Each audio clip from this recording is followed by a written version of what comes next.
So guys, let's make this crop top together. Okay, how to cut it.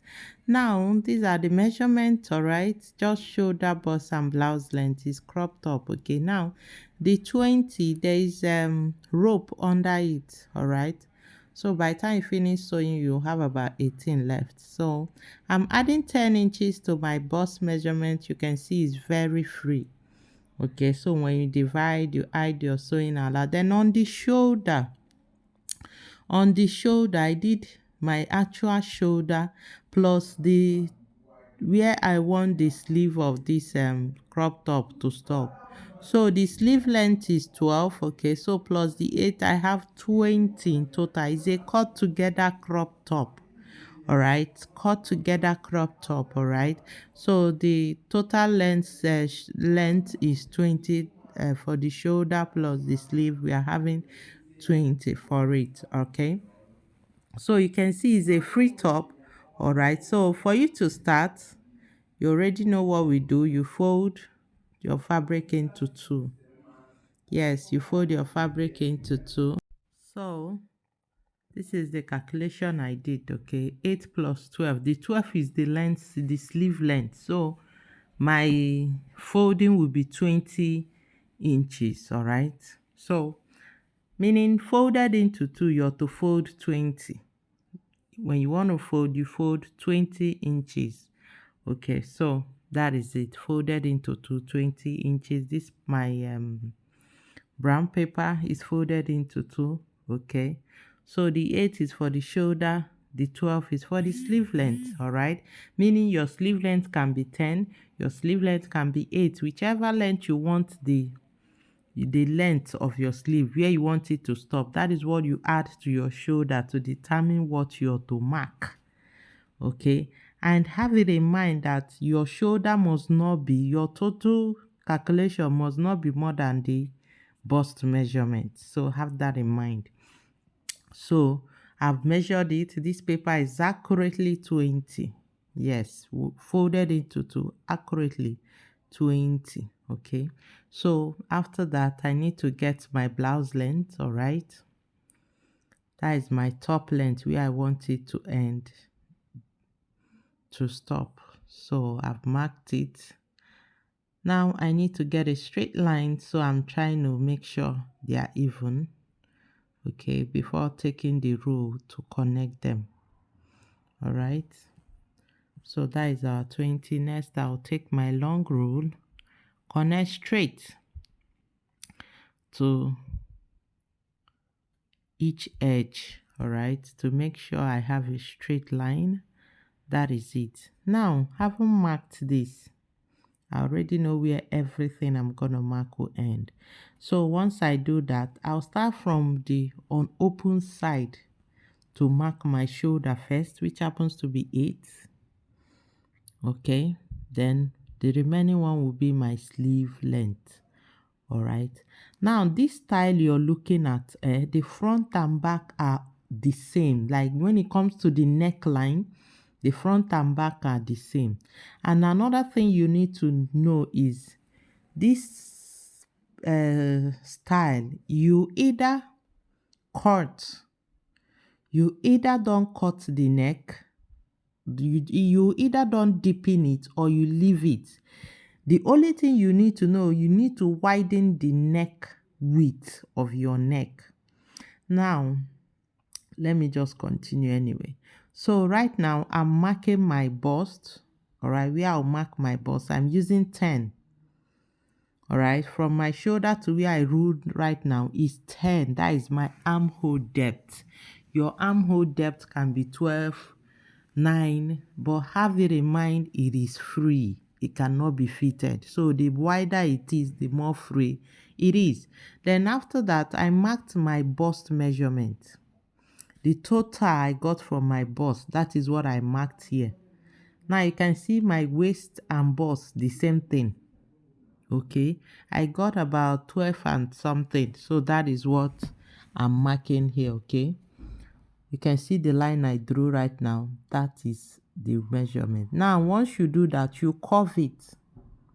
This curving is like more like the shoulder, armpit, armhole, armpit curving, that is it. Now having it this way makes the curve more easier for you. Okay, now we are done with the sleeve part.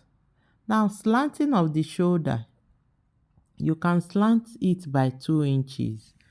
All right, by the sleeve, the end of the 20, that is where you slant by 2 inches. Slanting is matter of choice, please. It's not everybody that slants, but for me, I like slanting. Now for this neck, I would like to deepen it by 1 inches. But know that for you to achieve this style on the neck, the effect of it is neck width wideness, meaning your neck width needs to be wide, both for the front and back, the same neck width. And secondly, there is no much, the highest you can go for the neck depth is about 2 inches in neck depth. So if your shoulder is 8, and you work with 8, it will be more wider. It can even turn out to be, what is it called? Off shoulder. Okay. Now it is the wideness by the neck width wideness that gives you this effect on the dress. Okay. So my neck width, I'm using 8. You can see the first line. My hand is covering it. You can see the first line, that is 6. The other line is 8, which is my shoulder. So I'm using neck width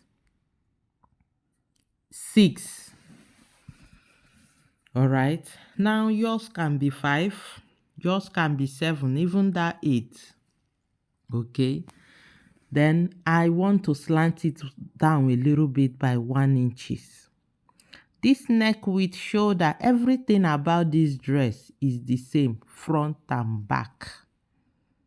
The same front and back. Like this pattern, what I'm doing right now is still what I'll do to the back.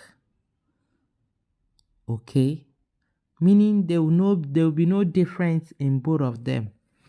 Now you can see I'm using a wider neck width of 6 inches when folded. That will give me this effect you're seeing at the neck of the neck of the crop top. Please, you can see the slanting I did on the shoulder. Alright, I didn't know my camera wasn't capturing everything, but you can see it right now. This slanting is not compulsory. You can decide not to slant and leave it the way it is. Okay. Now, for you to sew this dress, I'm cutting right now, but let me explain the sewing. For it to sew, all you have to do is hold the shoulder. Now, once you determine where you want your neck width to end, the remaining place, join it together, the way you join your shoulders, right, front and back together and all the rest. Now, this dress has rope at the end of it, okay? So when you fold the down, you can fold it like 1.5 inches or 1. Then you pass rope around it, to tighten it. You already know how to sew rope, okay? For those that don't know, you can Google it or you search it on YouTube, you see it. So when you get the rope, you pass the rope around, That is, there is rope on this dress at the ending, that is by the waist, to give you that folding you're seeing on the dress, okay? So that is it. No much work on it. You can see now from where I curved this neck, that is where I'll start the shoulder. And finishing of the neck of this dress is pipe. You can do piping, you can do bias. Okay, bias is easier. You can do bias, or you can use already made bias, or you can use the fabric bias, whichever one you decide to use to finish it. Okay. Now, this is how to cut the front and the back. Have it in mind. The front and the back. You see that point where I'm marking? You just need to add the shoulder. You can extend it. You can extend it if you wish to. It will become more wider. All right. Now, but for me, 6 is okay. And at that point, that is my shoulder. Okay, now when I get the back, get the front, I'll just join them together, sew it. There will be a space. That part I curved will be open. You finish it with bias, and that is it. You're good to go. And please do subscribe to my channel if you have not subscribed.